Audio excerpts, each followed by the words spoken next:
What's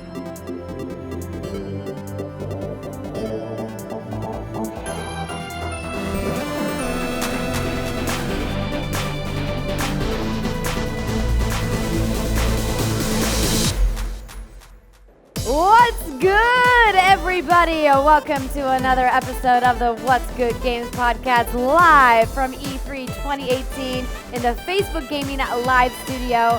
I am Andrea Renee, joined as always by Miss Christine Steimer. Hello. And Miss Brittany Brombacher. I have big bags under my eyes. You actually don't. You actually don't. Oh, you ladies are too kind. She's like, I have masked them with makeup. Oh, you don't even know. Concealer Pounds. is a girl's best friend at E3. Pounds. So as you guys can tell, we are recording this very special episode of What's Good Games here on the show floor in the West Hall in Los Angeles at E3 2018. Dun, it has dun, dun. been a wild week, ladies. It's been a very long week, but It's been a very good week. Yes. That's it. It's exhausting, but we love what we do. And so I feel like it's a good exhausting.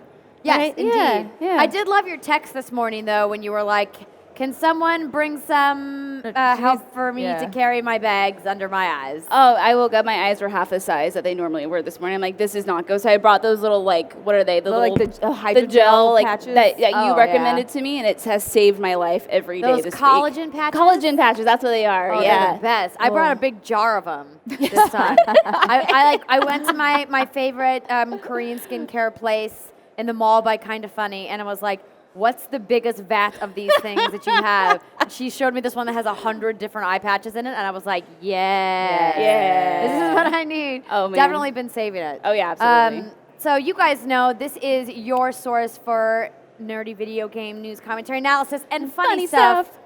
And we are here. I Brittany love it. chimed in at the end there. It's great.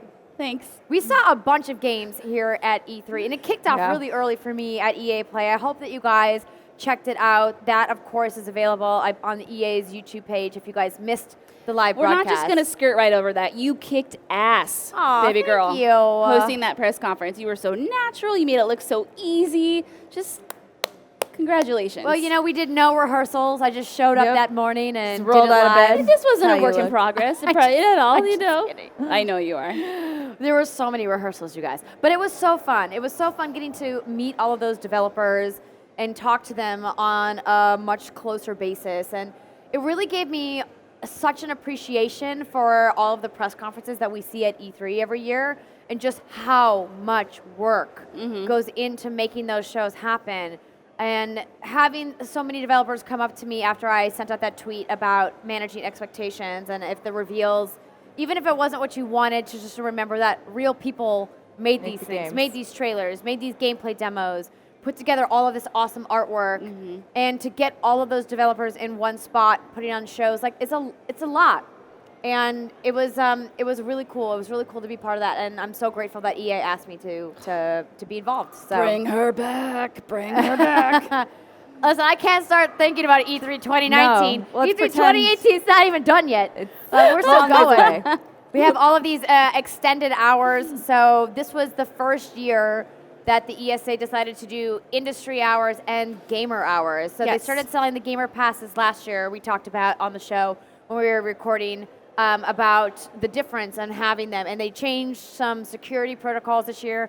And I think the backpack rule actually helped a lot on the show floor. Oh, yes, people aren't just basically walking tanks. Exactly. So they only media were allowed to, and select exhibitors, I think were allowed to bring backpacks on the show floor this year. If you had a gamer pass or if you had an industry badge, no backpacks for you. Dun, dun, so it dun. made moving around the show floor, I think, simpler. I didn't think that there was no moment where I felt like super crowded this year. No, it was fine for me. But granted, I didn't like hang out a ton on the show floor, but whenever I went, it definitely didn't feel claustrophobic at all. Yeah, it was good that we had more stuff in meeting rooms, but Britt, you were the only one that really went super all the way into the Nintendo booth. That looked like the busiest Nintendo booth is thing at insane. the show this year.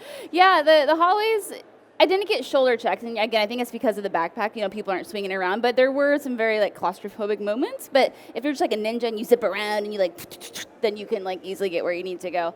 But the show floor, I thought, you know, I like the media hours, is what I'm trying to say here. Media hours are good. Thank you for implementing those. Very, very, very helpful. But other than that, it felt typical E3 to me, honestly. Like with the crowdedness, I didn't notice anything. I'm so dead. She's hanging in there, ladies and gentlemen, because we have so many games to talk about. But because we are recording live from E3, it's not going to be as long as the show as you might be anticipating. But don't worry, we've got next week. We've got plenty of time to take more deep dives. If you guys watch our GameSpot co-op stage appearance, we had special guest Jake Baldino join us to talk about 9 crazy cool things we saw at E3. Unfortunately, there was a little miscommunication between us and the stage crew about just how much time we had. Yes. We thought we had a little bit more time than we did, so we didn't actually get to finish That's true. everything there. We did talk about quite a bit, but we started to talk about Microsoft's announcement about their 5 new studios. So on stage on Sunday, they announced The Initiative, which is a brand new studio here in Los Angeles in Santa Monica. And then they acquired Ninja Theory, which is crazy. Bonkers. That the developers who made Hellblade: Senua's Sacrifice, one of the Game of the Year contenders from last year, they acquired Playground Games, which makes Forza Horizon, which is fantastic. They also acquired Undead Labs, the folks behind State of Decay 2, which recently just came out. And the last thing that they acquired was... The We Happy Few developer. Oh, Compulsion Games. Compulsion Games. We Happy Few we saw on the Xbox stage 2 or 3 years ago, I think, for the first time. Yeah, it's been there for a hot It's been minute. more than 2 or 3 years. It's been like 4 years. Since the original reveal? It's been a long time. Wait, really? Yeah, I mean, don't I was remember back. the exact year it I was. know Let's see. where I was in life, and that was more than 2 years ago. Yeah. Summer's just like, it was forever ago, It was you a guys. while. But been a now we minute. got a release date. It's coming out in August. So it was one of my favorite games that I played during Judges Week. I really liked it. I'm excited to see where they're going to take it. It's hard when you take a game that's so narrative-based like We Happy Few and show it in like a demo setting. So, but we're not here to talk about that. Nope. We are We've here got so many other to things. talk about Anthem. That's going to be our first game, you guys. Okay. Yes. So, where do we start? Where do we start? It kicked off the week, right? Because it's one of the EA was one EA of the first Play, yeah. things to come out. And then for me, it's been the one game that's still stuck with me the entire time. And you and I actually just snuck upstairs to like get another Play it go. again. Oh, you got to play again? Yes. did. So here at E3 and at EA Play, they had a section playable. The part that you guys saw in the press conference when I did the panel with the team from BioWare, we got to play through that. They had the Ranger Javelin playable and the Colossus Javelin playable. Right. And so we got to play both of them. You got to play the Colossus, right? I was the Ranger. No, So you she's were the Ranger. Ranger? I want to be Colossus, though. Oh my gosh. You You guys. literally are a tank. It's So interesting good. how different they do feel when you play them. So were which you is a good. Ranger this time? So we switched. So I was the Ranger this time, and she was the Colossus this Yeah, time. and I think we have some gameplay footage to show you guys. You can, if you missed it by some chance, I hope you didn't, but go back and watch it. It's so good. You can watch it right now while we talk. So Cymer, which one did you like better?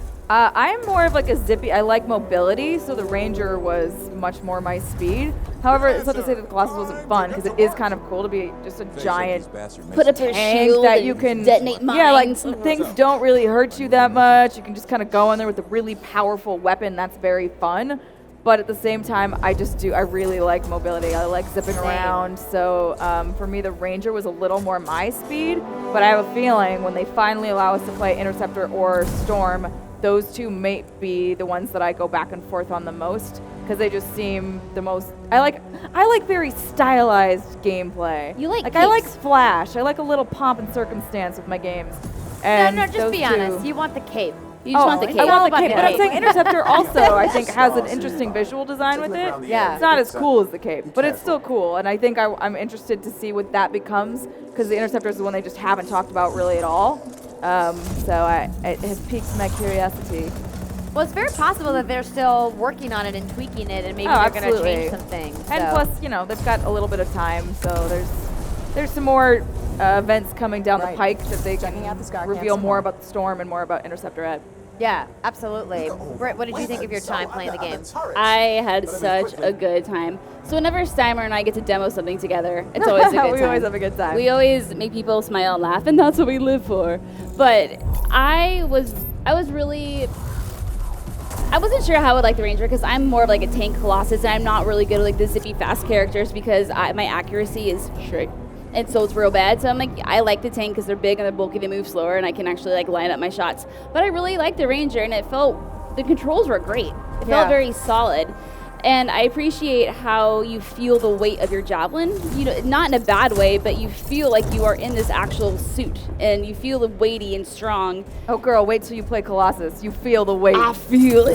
Oh, yeah. Oh, man. It's like You a hefty boy. it's true. You can soak all that damage. What I really love about our time with the game is the flying gameplay that you see is like it feels so fluid. Jumping up, clicking in the left stick to start flying, holding down the right stick, or clicking in the right stick to hover. So you can do aerial combat if you want, or you can do shooting on the ground.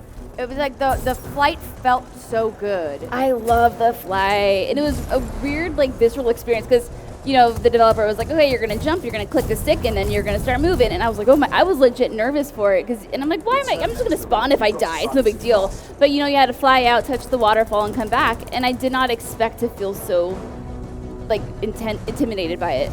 Obviously, it controls fine, and I love the flying, but I thought it was really, really natural, just intuitive. I just love how much experience. you feel like Iron Man. And you're Man. just flying around. Man. And then also, so I finally learned, the second playthrough, I learned how to dodge mid-air.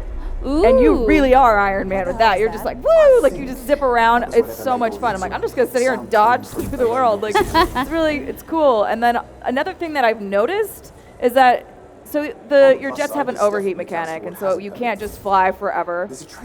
However, I've noticed that if you zip down and up, it going down cools your jets off a little bit. So if you kind of do this, like do a little wave motion, you can get more longevity out of your jets. It's like a very extended dolphin kick. Yes. Oh, there we go. There we go. I like it. Just dolphin I'm into through it. the air. It'll be great. Exactly. I really like the combat too, setting up the combos. Yeah. I think that's going to be really fun to throw out your frost grenade and then have someone use their flamethrower, and it's like combo, and I like that aspect too. Yeah, so I got the chance to talk to the team about this a little bit more in depth. Some of the producers and people backstage. So what I noticed immediately during my playthrough was that it felt a lot like the Mass Effect combo system with the primers and the detonators, and they were like, yep, that's coming back. It's going to be different though. Instead of doing like the kind of biotic things that were, or the tech, what was the other class in Mass Effect that had the primers and the detonators? Wow. It's the tech class. Yes. With the turret thing. Engineer? It happens. It's called something else. I think that might be what it is. It's slipping my mind right now, but There's in tech and Anthem, biotics. the system is all about the elemental combination. So, for example, the Colossus the Ranger has a frost grenade, and then the Colossus could come in with the flamethrower, and you could combo them together to set off a whole group of enemies, which is really fun to do in combat. When Summer and I were playing together, we got to do that in practice, and like just in the second playthrough, we were able to pick it up like pretty quickly. Yeah, I had playing it again. I'm like, immediately you just jump in, you know exactly where we accidentally. So there was another person with us. We accidentally like drugged that guy Left him through. behind. We were like, we know where to go. Phew, like we just zipped off. To, Sorry. Yeah, and then we were like, oh, sorry, because when you initiate into like the stronghold area, it just pulls whoever's in your group with you, regardless of where they are. So he was coming Which regardless makes sense. if he wanted to and or so, not. yeah, we were like, you're coming with us. Come along, sir. Exactly. Well, what's really great about, what we got to play is that one of my biggest concerns coming into E3 and getting a new look at this was the combat. I was like, I was not convinced. I'd said over and over again, people keep comparing this to Destiny, and what Destiny does well is the combat is so fantastically done. Bungie really nailing the first-person shooting in that game. The gunplay is awesome. Not that I've had a bad time in BioWare games, but the combat was not really why people are attracted to BioWare games, right? We want story, we want the relationships, we want these crazy characters that are on our squad, right? And that's what we were really looking forward to checking out, and I was really happy to feel how fluid the combat was in the demo that we played. We didn't really get enough story elements here, but I understand that they want to keep a lot of that under wraps, but I would like to see how that's going to work more. But Yeah. we did get a little bit of a bummer piece of news here at No E3. banging. We did. No There's banging. no, No there are no husbandos. romances, and there's no traditional companion characters like, in Mass Effect you have your followers, and Dragon Age you have your followers. There's nothing like that. However, I think that's fine, and Yeah. I'm okay because like I want developers to be able to branch out and try new things and do new things with their games. And plus, like, it seems like other games are sort of picking up the mantle for this romance thing. Oh, yes, they are. Is that a segue? That's a segue. You want to transition into another game? Yeah. Okay. What she's talking about, ladies and gentlemen, is Assassin's Creed Odyssey. So this is another one of our favorite games from E3 2018. Of course, sadly got leaked right before E3. Damn So keychains. silly keychains. I know. Keychains ruining everything. But I was really happy to see it come back. There was a lot of speculation about maybe Ubisoft taking a year off, as they did last year, but they have so many teams around the world. Not surprising that they had another Assassin's Creed in the queue ready to go. And Yeah. I have to say, I think it looks great. Oh. They are It implementing looks a lot of RPG beautiful. changes. Yeah. Beautiful. Yeah, now your character, Oh. you can choose dialogue options for it, Exactly. which is like, what? It'll be interesting to see how that plays out long term. We got a little bit of gameplay here for you guys. So of course we've got these two characters you can choose, which is awesome to be Yeah. male or female for the entire game. It's so great. And also, the lady has a cool braid, which is what I'm all about. Oh yeah, Good video Cassandra. game hair. I love it. Steimer's ideal video game: banging braids and capes. I'm into that. I feel like it should be a T-shirt, like of a braid. Like, well, you can't do a banging. Never mind. It just got No. weird. It just got real weird. You're gonna have to workshop this idea. Yeah, I workshop it think a little more, bit. get back to me, Microsoft let me Paint. know. Here we go. Oh my gosh, genius idea. We gotta put that on the docket for next time, for next month for sure. Oh, this game just looks so beautiful, and Assassin's Creed Origins was also beautiful. But to me, like this crystal blue water, this island, it's just beautiful. Greece is just a beautiful exactly. area. Yeah. Like if you go to Greece in the actual world, it looks like In this. the In the actual real world, world. what's that? I'm a real boy. No, Yeah. just kidding. So we got to see a little bit of story. Socrates made an appearance in the demo here at E3. I'm not sure if we're going to get to see some of the battles, but we got to see some of the dialogue options, and of course, we discovered that there are now romance options in Assassin's flirt. You can Creed. flirt. So I wonder how that's going to play out. Like, Yeah. And I I'm wonder not how many quite sure. people you can choose to flirt with. And are they I going don't to know. be just I little feel like side ancient pieces? Greece, everyone was pretty fluid. They kind of did what they wanted. So like, I'm down if that's the way that this plays. I think it'd be pretty fun. Yeah, I wonder if it's going to be like a main character within the story, or if they're going to be like side character. I'm just real excited for this. it's The going to be flirting, the interesting to banging. see how they, as this franchise continues to grow, how they're going to preserve its roots while also expanding into new territory. I mean, I really enjoyed the RPG elements that they added into Origins. Obviously, it was one of my favorite games from last year. But I think that I also don't want them to stray too far away from what Assassin's Creed as a franchise is, Yeah. right? Because it's one of my favorite franchises of all time. And while I love that they are bringing in different styles of gameplay, I don't But want to them me, to I get feel rid like of the, everything the they've stuff I added know so and far love. feels very natural. That's true. It doesn't feel, because when I was playing it, I'm like, this still feels like Assassin's Creed. Like, it doesn't feel like a completely different game. So are these characters assassins? Like, is it following that typical? Do we know? So we don't know. We don't they know, kept okay. a lot of the storyline about what happened in Origins and how we get to Odyssey a secret, and we don't really know how these protagonists fit into what Origins kind of set up, kind of like the beginning of the Brotherhood, with Aya going to Rome, and now obviously we have Greece. We do know that there's a conflict between Sparta and Athens, right? yes. And that we basically are going to have, like, to pick a side, I think.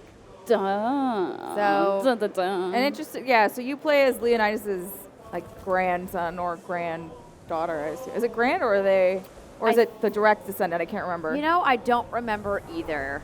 Whoops, should have taken more notes. Listen, it's been a long we week. have barely been eating, barely been these sleeping. dolphins. We don't have time. Don't shoot the boat while the dolphins are there. I If you're know, listening the to us, we're dolphins run watching away. footage. Danger, danger. But no, they can see the footage on the stream. So, Not really. I like that the ship combat is back. I don't really need a ton of it because we have Skull and Bones coming later. Yeah, exactly. But I do like that they brought, because this is such an aquatic region of the world, it really makes sense to have the ship battles return. And look, they do water so beautifully. Look at those waves. I love video game water. It's gotten so good now. Right? I could just stare at the water all day. Like water watching simulator. I feel like it should be a game. They should just have like, I will fund you. Just riding a boat through the water, just taking a nice that sound relaxing? Yeah. That sounds actually real nice. It does sound nice. Well, you can set your steed to autopilot. Maybe you can set your boat to autopilot. I think we can tell a stand of E3 because we're like, what sounds real nice? It's a video game where you just sit in a boat and you just sail through water. And you just listen to the ambient noises of nature. Yeah, that sounds really, really good. That sounds so nice. It's true. It's true. But this is also coming out this year, which is exciting. So we don't have to wait too much longer to get this game. But as you can see, your little eagle pal is back. I don't know. I'm curious about the size of this what game. her name is this time. Origins was a little much for me. Too big? Yeah. So I'm hoping this will be more. I know what you're thinking. The reasonable. pillow is not here, Brittany. There is no the pillow. Pillow's back in the Insert, studio. that's what she said. Pillow right here. Thank you. Goodbye. I agree with you that I thought Origins was a little too large. Well, the thing is that there was a lot of sections in Origins that didn't open up until the very end of the game when you had to hit like level 38 or whatever, which is like super end game content. And then you had those large, expansive sections of like sand dunes where there really wasn't a lot of content. You were kind of just traversing over that. So I would be happy if they kind of like, made it a little bit more dense. But we got some more underwater stuff happening, and clearly we are. You can hold your breath a real doing long time. Underground or treasure hunts once again. Do either of you get? I always get anxiety whenever I go underwater in video games. I upgraded that underwater breath ability right away. But I just mean in general, even if you know that you have a lot of time, like just being under there, I'm like, oh man, I would be dead. Yeah, because you're being timed I'd essentially, be super right? Dead. I'd just panic. Yeah, I don't like being timed. What did you guys think about the kind of mythical elements coming into play since we're in ancient Greece? It's named Odyssey. We saw some key art of Medusa. So cool. There was You a ready? Minotaur at the very end of Exactly. one of the promotional pieces. And you just they showed. immediately were like, can I ride you? I was like, Minotaur! Mount. And he's like, no, I'm mean. And I was like, okay, we kill you then. I stab you with a trident. Yeah. I wonder if that's going to be one of the weapons in this game. I hope so. That'd be I'm awesome. sure. This is, it looks good. I'm excited. I'm ready for more Assassin's Creed. This fall is going to be packed with all kinds of stuff. I'm not going to lie. I could have gone another year. You could have waited? I still think this looks great, and I like the additions that they've made, so I feel like I'm definitely going to get a lot of playtime. I think out that's of the this. thing, right? People are worried that it's not going to live up to Odyssey, this expectations that Odyssey has set, because a lot of people love that game. Like, this feels like that Origins has set. Sorry, yeah, They're that both Origins O's, had set. too. It's been a long week. That Origins had set, and folks were worried that the next installment, in this case Odyssey, would suffer a bit. But from what we've seen and from what I've heard, it doesn't look like that's the case at all. No. They still don't quite have the lip sync animations quite down, but I think I'm at a point where I can forgive them for that because everything else looks so beautiful. And this is one of the big things I talked about with Origins in Ancient Egypt from last year, about just the world building that Ubisoft's teams do. And we talked about this a little bit on our GameSpot panel as well, where we were just discussing how they do such a great job with the history of these regions that they go to, and how they, added discovery mode last year, and hopefully they're going to add it this year too. Yeah, it would make sense. And now this is the battle scene where I got my ass kicked, you guys. I ran into this scene. This was the first thing I did, and I just ran in there, and they walked on me. These guys with the shields. I hate the guys with the shields. They're the worst. Shields are annoying. Gotta knock them down with the mace, like, apparently. And I'm not a blunt weapon no, person. I don't like slow weapons. Yeah, I like the dual blades. Those are more my speed. Or if just give me a flaming sword. That's really all I want. So did the combat feel identical to Origins? It felt very similar, yes. But what's different is in the left-hand corner there, you can see ththose face buttons with the LB prompt there on the shoulder. So you hold that down, and then you hit one of the face buttons. Those are abilities. So you've got a health regen ability, you've got a shield break ability, and then you've got a couple other abilities, and you can customize those. So that's part of the progression system now. And of course, they have like a cooldown timer on them, so you really got to be strategic. So that adds in a nice layer of combat techniques that you can kind of use at your disposal to make it more your own, right? And really kind of tailor it and customize it to your playstyle, which is cool. Yeah, I'm into it. So, but I think we're going to move on from Assassin's Creed because we've talked about it quite a bit. And as much as I love this game, we have a lot more stuff to talk about. So let me go to my list here and see what we got next. How about... Oh, okay, yeah. Go for it. What do we want? Do we want superheroes or zombies? Superheroes. That's only You want to talk about Spider-Man? Yeah, I was about Spider-Man. Spider-Man does whatever. I never Spider-Man remember. does. I never remember the words. I mean, I mix up the actual song with the Spider Pig song. That's what from I The do. Simpsons. I know from The Simpsons. Yeah. Spider Pig. Spider Pig does whatever Spider Pig does. Does he fly? No, we can't. Okay. He's a pig. Yeah, I don't remember. Anyways, you can fly around. Let's look at you. Oh You're my God. Spider-Man. I've heard The this B-roll is- rolling right now So, is just Spider-Man yeah. going through the city, and So you ladies have played this. the movement is so much fun. And I heard, yeah, that's what I say. I heard the movement and traversal is just like excellently done. It feels very fluid. I love the animations that they've done to make Spider-Man look like he's having a great time while he's swinging through. Like he's doing flips. He's like casually doing a one-handed web to something. You know, it's beautiful. Yeah, it was really great. So I had Brian from the Insomniac team on the Facebook Game Live Studio. If you guys want, you can check facebook.com/E3Expo to see that interview. And he talks about how they really went back to the old comics and pulled some Spider-Man's classic poses from the artwork in the original comics and really tried to incorporate that into his traversal.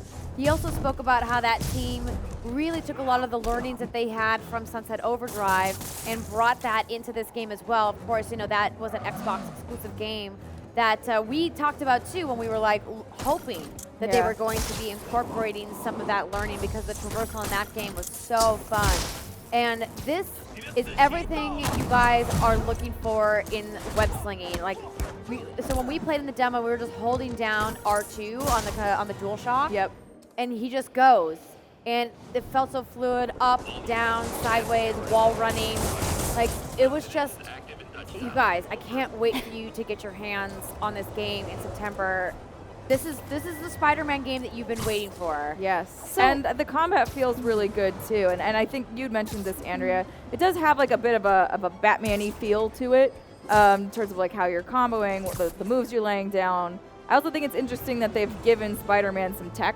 So like their web bombs, gadgets. and other sort of gadgety things. I don't remember all of them off the top of my head, but then the other thing Brian I think was mentioning was suit powers. Which Oh is yeah, pretty cool. this is a new thing too. So it's kind of like a super ability where you like press the sticks in together and it activates the suit power, because you're going to be crafting. There's a crafting mechanic in Spider-Man where you're going to be crafting suits, and the different Spider-Man suits have different suit powers, which is, you know, we're only showing off a little bit here at E3 because obviously, you know, they want to save some secrets, things. but I hope that the crafting screen is him like with a needle and thread. He's just sewing these things together. like Peter It'd Parker, be like adorable. straight up sewing Yeah. his own suit. Yeah. You know, I gotta say, I am definitely going to pick this game up, and I'm definitely going to play it. I don't know if I'm going to love it. Yeah? Just because it's a city. Come on, you know me in cities and buildings. You're like, I don't like cities, and I don't like trees.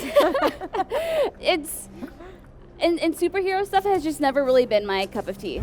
I understand the appeal and all that, but it's really gonna come down to the story for me, and we don't know too much of the story, do we? No, not really. Not enough probably to They've like. talked about it a little bit on several other streams happening here from E3, so I'm sure if you guys want to seek the story content out, you can. We're not going to go into it here. No, so as long as the story is engaging, and I didn't know if I'd like the Batman games either, you know, Arkham Asylum, for example, and that ended up being one of my favorite games. So I'm sure I will love this, but yeah, I'll just have to be hooked. So that's why I don't really have any interest in playing it like in the middle or like a demo like this, because for me to really get a good feel, I have to start from the beginning and get sucked into the story. Yeah, absolutely. What's great about the conversation I had with Brian was that he talked about how they did get influence from Rocksteady's Batman games for combat. They got influence from Devil May Cry and a bunch of other series, and it really shows once you play, because the combat does feel really fluid, and I mean, you get to shoot webs at people. I mean, that's pretty cool. Yeah. That's Yeah, you have a awesome. lot of also like contextual things you can do. For instance, you can like web things and smash them onto people, which is really fun. Yeah, yeah, exactly. So basically, I just like to be Spider-Man laying out concussions left and right. And then the other thing that I'm really excited about is just the fact that it is Spider-Man, which means unlike the Batman games, which are very like dark and moody, this is very light and fun. And I can use, you know, it's always nice to have light, fun games, and Spider-Man's very quippy, so I'm sure he'll have some good one-liners in there. Oh yeah, absolutely. Spider-Man no longer has escaped. All right, I'm gonna try to pick up the pace a little bit because we have a lot to cover and not a lot of time. All much right, time do we here have? What do you want to go. talk about next? We want to talk about Zambi. Yes, we do. So, Britt, how did you feel the moment that Dying Light 2 was announced? That was awesome. So that was at Microsoft's press conference. And as soon as it showed the UV light turn on, because that's the safe house, and the zombies don't like that. They're very upset about it. I was like, oh my God, and I lost my mind, and I was really excited. I had a feeling this game was coming. I am very, very happy it is, because I loved the first one. That Dying Light is probably the closest a game has gotten to being my perfect ideal zombie survival game. It has the story, it has the characters, it has the environment, and I'm all about it. So Dying Light 2 this time around, because the way Dying Light ended is shit hits a fan. There's really no happy future for the city of Haran. Oh, just look at this. Oh, it's so pretty, so good.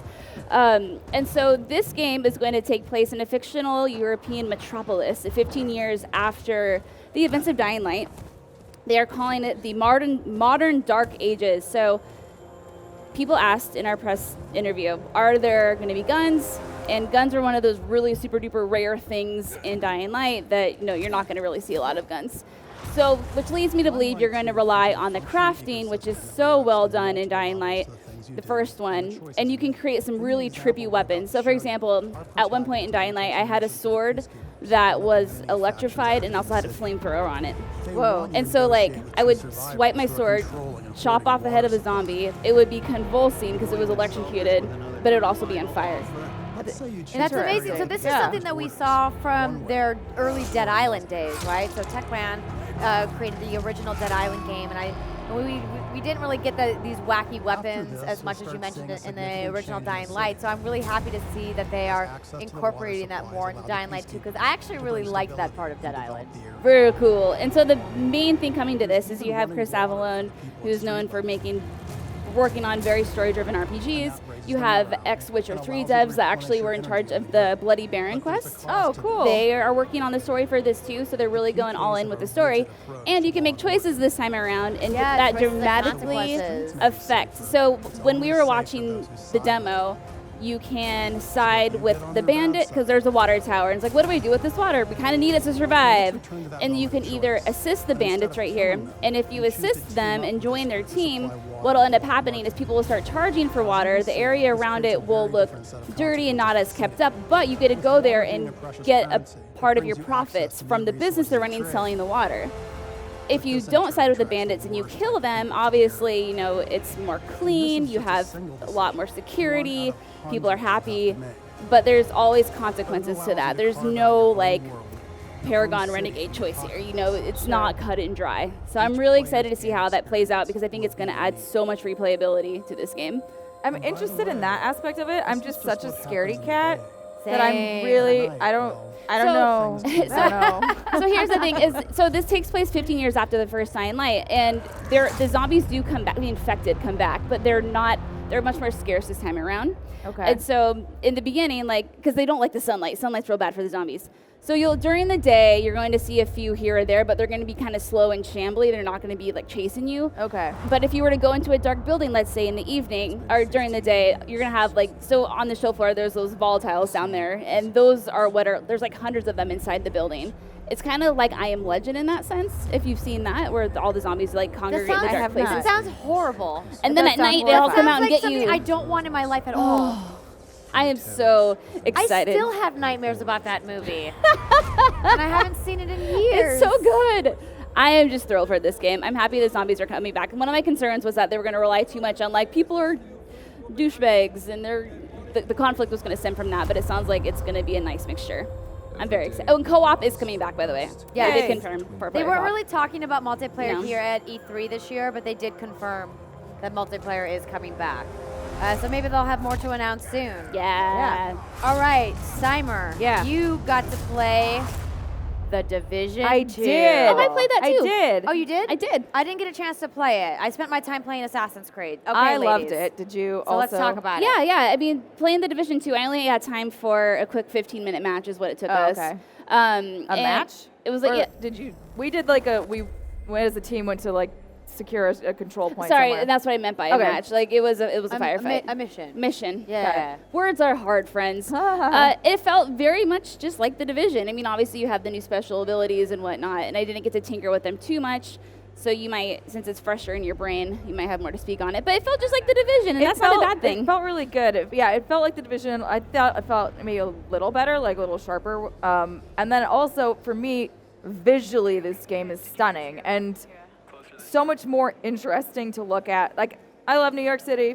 No, It's great. It's a city center. But it's a city. And it was snowy and in it was winter. snowy and pretty gray. Yeah. And this has so many colors and vibrancy and like seeing things like the Capitol building, but everything kind of destroyed around it is really cool. And yeah, we've seen that in other post-apocalyptic games, sure. But for whatever reason, I think that the art style and the color palette they've chosen here really plays well with that. And I played as a survivalist. So one of the things that you do at the end of this one is like as you hit the level cap, you then specialize. I played the one with the heavy-duty crossbow that shoots electric arrows, I think, like explosive arrows. That was super fun. Oh, there's a deer. So, funnily enough, in the demo, like we walk out and I see a deer. I'm like, oh, can I shoot the deer? And I just headshot it. And the guy in the demo was like, what? What are you doing? And I'm like, oh, I just wanted to see if I could shoot it. And he was like, yeah. Okay, and everyone like was really shocked that I would have done the shot same this thing. I deer. mean, you gotta eat. You gotta test it I know. out. I was like, I gotta go skin the deer, eat the deer. It'll be good. That's not a mechanic in the game. No, though, it's right? not. You don't do that. No, instead When just you gotta kill it, hunt it somebody- just falls down to the ground. They don't let and, you kill your own food. You have to kill somebody else and steal their food. Yes. That's about right. Yeah. Yes. I mean, apocalyptic games. That's part of the shtick, right? It is. Yeah. But yeah, so it felt really good, and I'm more interested in the environments, I think, in this world. So I think it will. Same. It will. And it's much. It'll hit the spot. It looks a lot more open too than the streets of New York, which is something I really appreciate too. So when we played, I'm assuming we played the same level. Yeah. You got to go inside an airplane, and you could take cover in there and look around in there, and just making it different and sprucing it up a bit. I think will go a very, very long way in this game. Yeah. Absolutely. Yeah, this is something I see myself playing a lot with you, Andrea. Yeah, they have Not with raids me, now, though, it's too. fine. So I think we've I was yet waiting to for play that. a multiplayer game together. we're still waiting for an invite. Yeah, someday. you still haven't even accepted our friend Third request. wheel. It's fine. You have to accept Feel sorry our friend for me. request on the platform. I mean, she's got a point. If we're gonna play together, we gotta be friends. We are friends. not on PSN. PlayStation? I don't think so. Oh, my bad. It's okay. I have that friend request has been there for about 3 years, Brittany. It's okay. I'm breaking tech over here. She is calling you. I'm out. sorry I said anything. Damn. I'm 10 feet into this hole, Steimer. Let me live. okay. It's okay. I'll pull you out of the hole by talking about the next game on our list, which is one of my faves from the show, Ori and the Will of the Wisps. Oh, So we yeah. got to see this for the first time at E3 last year, and they gave us an extensive hands-on time here at the Xbox Showcase. This is, of course, appearing at the Xbox press conference on Sunday, and I really love the changes that they've made. So I traditionally don't like a lot of 2D platformers. It's just not my genre. Not You your know, jam. I spent a lot of time playing that back in the day. You know, Super Mario Brothers is one of the all-time greatest platformers of all time. You're not wrong. And I know that it's really popular in the indie scene, that platforming, Metroidvania type of feel. Not really into it. But man, there's something about Ori as a character and the world of Ori that just gets you. I was really impressed with the pixel perfect platforming of Ori and the Blind Forest, and getting to play this and seeing all the updates that they've made, it just has me even more excited. So for people who are watching on the stream, and if you guys miss the video, if you're listening on podcast, if you guys want to go check it out, I mean, the graphics just look beautiful. I love this art style. It's just so pretty, and the music is so well done, and they've added some new traversal mechanics. So they have this kind of grapple hook, which we saw a version of in the previous game, but they've kind of changed it up just a little bit here. And they've changed the skill tree system. so that you can kind of customize how you play Ori a little bit better. You have more flexibility. They have a new weapon system, so you kind of have this blade. I don't have the exact names of the things down because they all have spirit names, and I don't remember what their spirit names are off the top of my head, but you have like a bow and arrow that you can use in addition to the blade, and then you can upgrade and customize these. So if you would rather go melee or ranged, you can kind of change that up. And they've really unlocked it in a way. So when I was talking with the team from Moon about this game, I thought it was really great how he addressed accessibility issues. So we praised earlier this year the game Celeste for their fantastic accessibility, and I think a lot of developers are looking to what they are doing and what some other games are doing to say, hey, how do we make this game available so more people can play it? Because Ori was pretty difficult in some sections. Yeah, there was a lot of controller throwing for me. Exactly. So it's funny because we talked about that section in the tree. Yeah. You guys remember that? Yeah. Where the water's coming up after you. Ginkgo tree or something. I forget what it's I don't called, remember what the but name was. So I told him about how I died, I think, 100 times in that tree trying to get out of that tree. And he said what they really wanted to do this time around with Ori was to make sure that they weren't locking the game into weren't locking players into specific encounters in the game. So he was like, you know what? We wanted players to be able to take on challenges, but if they weren't ready for the challenge, that they could leave and go explore and continue collecting items and leveling up and making themselves more powerful, and then come back and take on that challenge when they were ready. And so they've really opened up the world in that sense. Yeah, I love platformers, I really do, but it's hard when you're on the flow, and because I never played a lot of the first one, so during the demo, I was moving around, I was grappling, I was doing things, I felt real cool, and then I got to a spot where I was just like completely and utterly stuck, and I'm like, what do I do here? And then the developer came by, and he's like, okay, before you do that, you can go do this, that, and the other, and I really appreciate that, because there's nothing worse than getting stuck in a spot, and it just completely disrupts the flow. Like this because when you start the game from the beginning and you progress, like it teaches you in such a way and you know everything at your disposal. But when you're just dropped in, you're like, wait, I have powers? I didn't even know I could dive into sand like that. Yeah. That's cool. It was really fun to use too. Yeah, so if you're watching the gameplay, Ori has this new burrow ability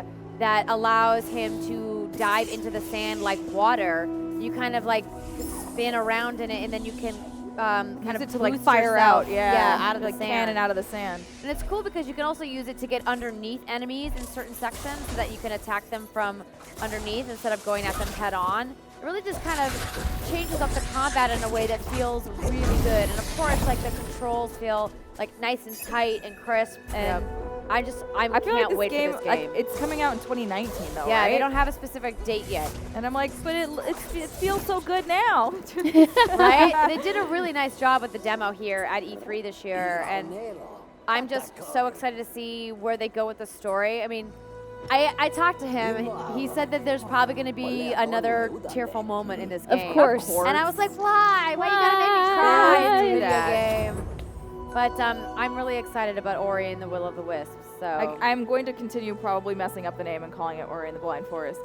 That's because fine. It happens. Just call it Ori 2. I'll just call it Ori. Ori. You hopefully will be able to figure out which one I'm talking about. Yeah. I mean, you will. You'll be able to figure it out.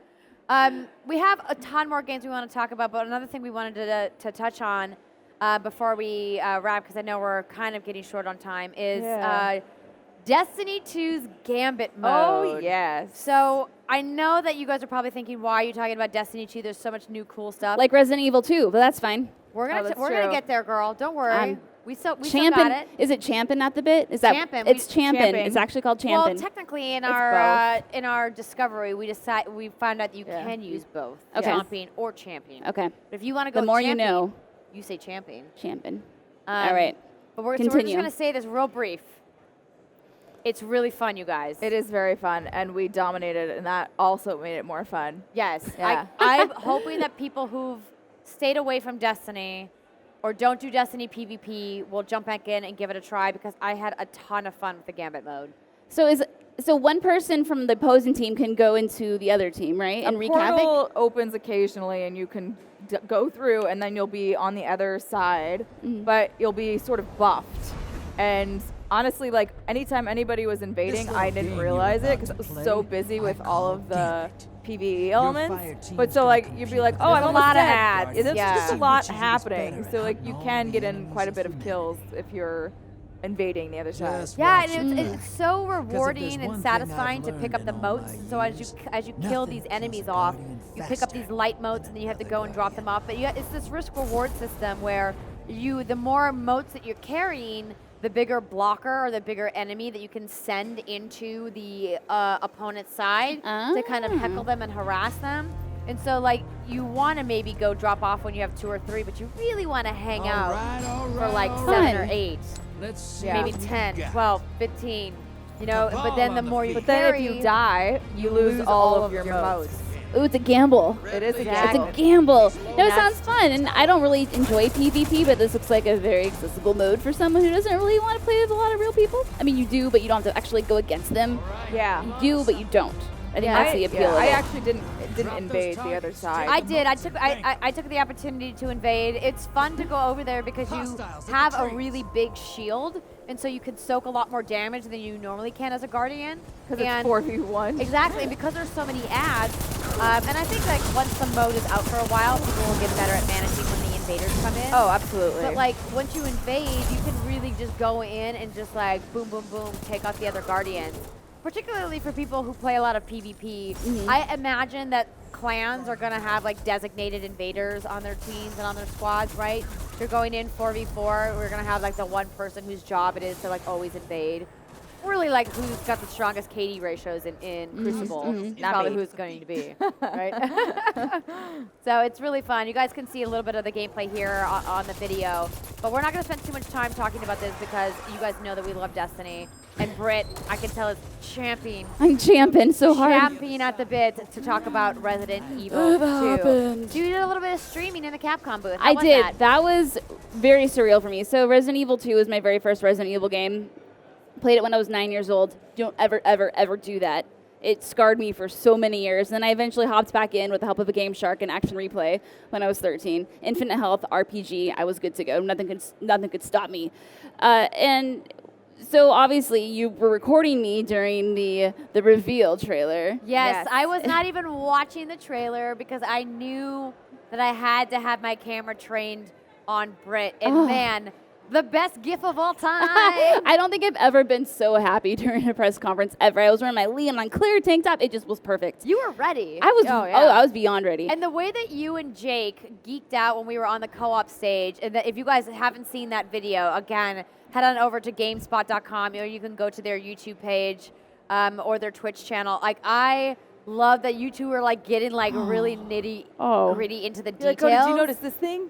Did you notice that? This and is Andrea person. and I What are about like, this? And "Ooh, Simon and I right were like, over our I have heads." no idea what's happening. No, in and this it's so demo. cool when you get a game and reveal like this for something you're just that passionate about, and it's just, oh my gosh, amazing. So anyway, Capcom, I think, saw that GIF, and they were like, hey, you want to come by and stream some Resident Evil? And I was like, are you kidding me? So it was super surreal, and just, you know, when you like think back to reflect on it, like the 9-year-old me is like freaking out, right? Yeah. And it was just crazy. Anyway, so the game itself. So Resident Evil 2 follows Leon and Claire, and this is the first time we see Raccoon City. It's Raccoon Police Department, the T-virus, the outbreak has happened. Stuff's hitting the fan. I don't know if we can swear on this live stream, so I won't say it. And Pooh hits the fan. Pooh. And obviously, you know, back then, when that game came out, like, what was like mid-90s, all tank controls, fixed camera angles, not a lot of different character models because this was a PlayStation game, and the technology just wasn't quite there. So this time they're using the Resident Evil 7 engine, the RE engine is what it's called, and this game looks so pretty, and it's doing the Resident Evil 4 over-the-shoulder camera, so you can see all the detail that's being strewn about in this game. So because I was streaming, I didn't get to play like how I normally would, which is gawk at every little detail for probably more time than I should. So I kind of like went through the story and did what I was supposed to do, which was wonderful and amazing, but I cannot wait to dive into that game and just check out all the details, read all of the memos, all of that stuff's coming back. There are new puzzles to discover, new areas, and it's just, I can't wait. It looks so good and it feels so good. And ammo is scarce. Turns out, you know, you have to use your ammo, but yeah, sometimes you also have to run past the zombies, and you can't do that because they'll eat you when it's bad. Yeah, getting eaten doesn't sound like a pleasant time. No. I do not sign me up for that. Well, I mean, and what I like about the survival horror in Resident Evil is it is more slow-paced and atmospheric. There are the jump scares. There are the arms that are going to, like, come through the boards and get you. There are crows that are going to try to eat your face off. But Why crows? Why? I mean, you know, they're hangry. Wait, are they like zombie crows? Why are the crows attacking you? Because they're the zombie crows. They're very upset and mad about life. And they're trying to eat your face off. I don't know much about Resident Evil, so I'm not sure everything could be zombified. Yeah, basically. But there are jump scares like that, but it's just the pacing of the game. It just is really atmospheric, and it's not twitchy. It's not like you're using like a AK or whatever, like spraying bullets or anything. It's slow but methodical, but in a good way. It's a really great survival horror, and I'm excited that you're excited. Me too. I love it when people love things as much as you love Resident Evil too.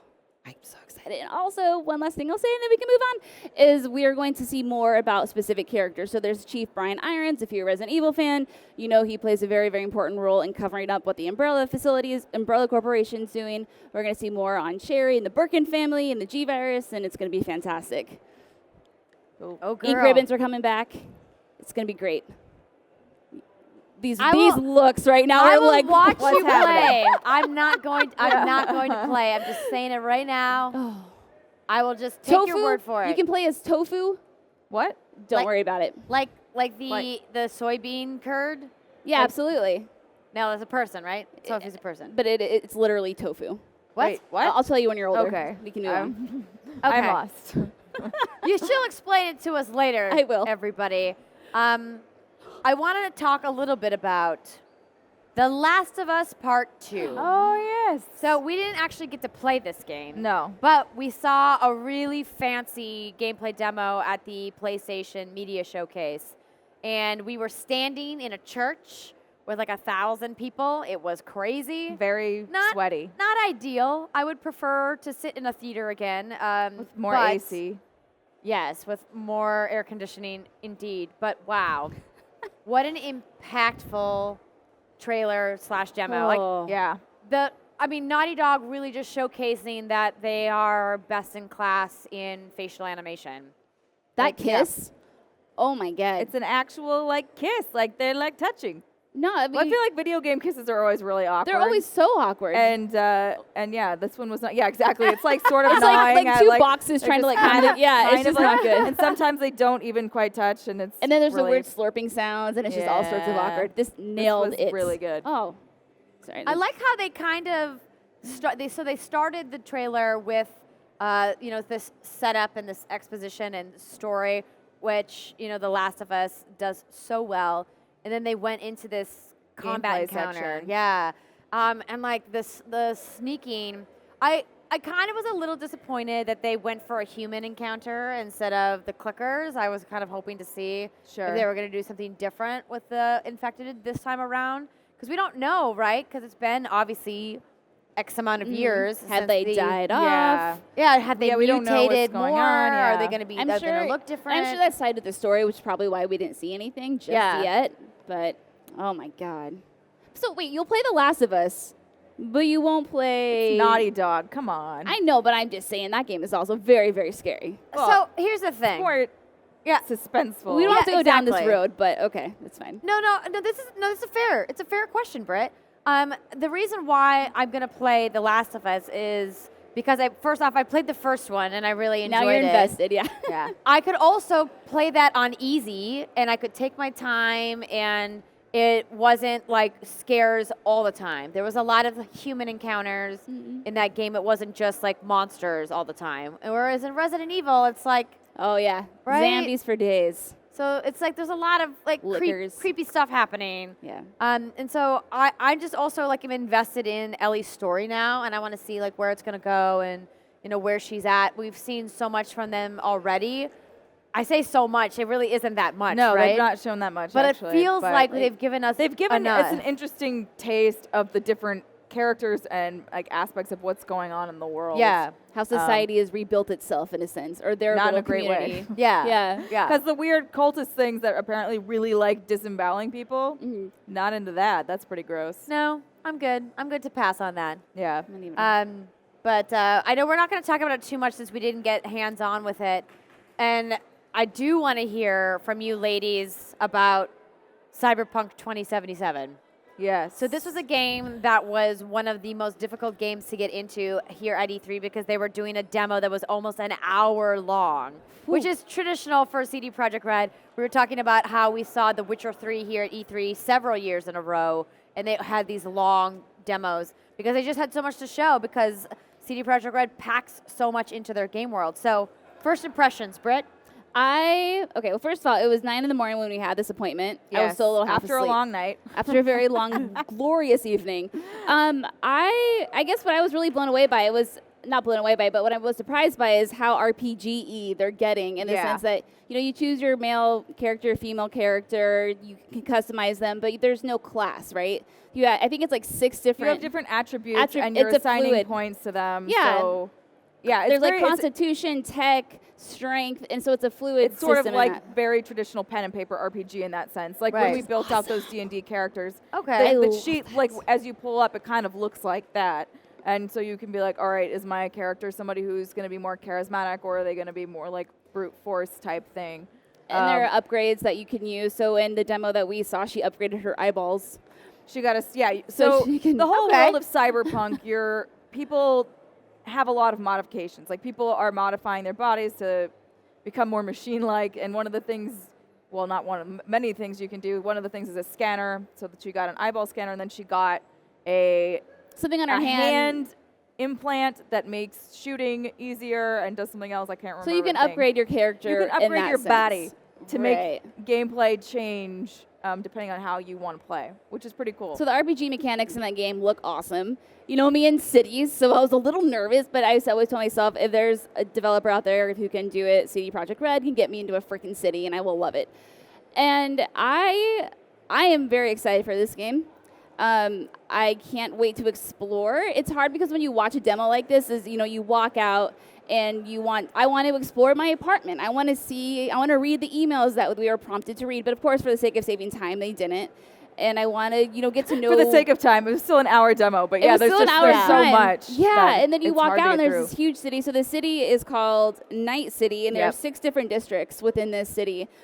And as soon as he walked out, it was just like, dang, I want to explore all of this and see where I am and really immerse myself. But obviously, we couldn't. I think it looks great. I don't think I need to see any more. I think the one of the interesting things to me was the guns. So I think the guns were probably the strongest thing that I saw from that demo because they all had an interesting dynamic to them. So one of the guns, I call it billiards bullets. That's not what they called it. I'm making this term up. Where you can ricochet off. So if someone's behind cover, you can use the walls to ricochet the bullets off something. Oh, like you're comboing in pool. Yes. Yeah, it gives you a track. Yes. You're just like ching ching. Yeah. And, it shows you where your them. bullets are going to go. There was another gun that they had where the bullets would they were basically mini seeking missiles, and they would, to me, I was like, this gun seems kind of OP and kind of might make combat less exciting if you're like, I can fire anywhere and it fires at the person. Maybe ammo will be limited for that gun. Maybe. I'm not sure how they're going to balance it. There's that, and then the shotgun, I think, was the other one I was thinking of. That was cool. Yeah, the shotgun, because she would slide down. down. The shotgun would also blow through cover. Blow through cover and blow the legs off of people, and it was wonderful. That sounds awesome. The best part, so Britt and I had a good chuckle at this. So there was a part where it slowed down because it was going into, I think they activated an ability where sort of like bullet time or whatever, where things slow. But they did it at the time where they went and shotgunned this guy's legs off, and it was like, oh no, my legs, and but it was drawn out. The vocals were drawn out. I was trying not to bust out laughing, but it was a funny moment. So how would you describe this game, Steimer? I mean, people are saying Deus Ex with Mass Effect. It's like Deus Ex, Mass Effect, GTA. Because you do drive around, cars are a big thing in this game as well. So we don't have too much time left. I want to know, how do you guys feel about CD Projekt Red doing first-person shooter? To be honest, the one thing that sort of turns me off about the game is the fact that it is first-person. Because when I'm playing an RPG, and this is why I never really got into Deus Ex, is because I want to see my character. Now, that's not to say you don't ever see your character here. You do. And There's a lot of banging when in you're this going game. into cutscenes and CD things Projekt like Red, that, that sounds right. you'll see your character. So it's not like you're never having that connection, but to me, there's just something about it where I feel I get more disconnected when it's first person than when it's a third person perspective. And like they've got such cool clothes, and like they've got a whole array of ways you can customize the way your character looks. And so to me, to not be able to just spin the camera around and see myself, it's kind of a bummer. Yeah. But at the end of the day, the shooting I'm sure is way better. We didn't get to play the shooting. I have no idea how it feels, but It still feels early, right? yeah. Oh yeah, this game, I mean, based on what they showed, like how ambitious, the things that they were talking about, like they don't want any loading times, or not loading times, loading screens. So things like that, I'm like, they'll take their time building this. It's a ways out, I think is what we're trying to say. Well, we didn't even get to talk about Nintendo. We're going to have to save it for next week. Britt, can you wait till then? I can. Okay. What's his face? No, I can. Okay. We have so much more that we played, too. I played Rage 2. I want to talk about that. You know, also played Hitman 2. Want to talk about that. I saw Control, Remedy's new game. So we Awesome. can talk about that. I'm sure I don't remember. played I have a list Unravel of things too. on my I was like, phone. I'll think of I have a something I'm going to list. talk about. But we'll do our E3 impressions, part 2 next week once we're back in the studio. We have to give a big thank you to Facebook and Facebook Gaming for hosting us here. You guys, we have so many awesome interviews. We had special guest Jose Sanchez. We had special guest Jared Petty. Yep. You guys can check all of those interviews at facebook.com/E3Expo. I was in the E3 Coliseum with the awesome adventures of Captain Spirit, which I also played, which we didn't get to talk about, from Don't Nod. So Set many. in the Life is Strange universe. You can check out my interview with Michelle from the Don't Nod team there. And also, I did a great talk with Sarah Lynn Smith from Blizzard and Laura Bailey, who talked about her character Kate, who's coming back in Gears 5. All kinds of amazing E3 content for you guys to check out. Again, that URL, facebook.com/E3Expo. You can find all of those videos there. And we, of course, will be back in the studio next week with our pre-show. If you guys want to get in on that, don't forget, patreon.com/whatsgoodgames. You can get in on our pre-show. You can submit your questions. If you guys have any questions about E3, that is a new tier on our Patreon. You have the Google form all set up. Again, one more time, patreon.com/whatsgoodgames. And I think we can call this E3 a wrap it. Can we wrap this Yeah. E3? We did it. Thank you so much to everybody who stopped by the stream. We hope you guys have a great rest of your week, and we'll see you next time.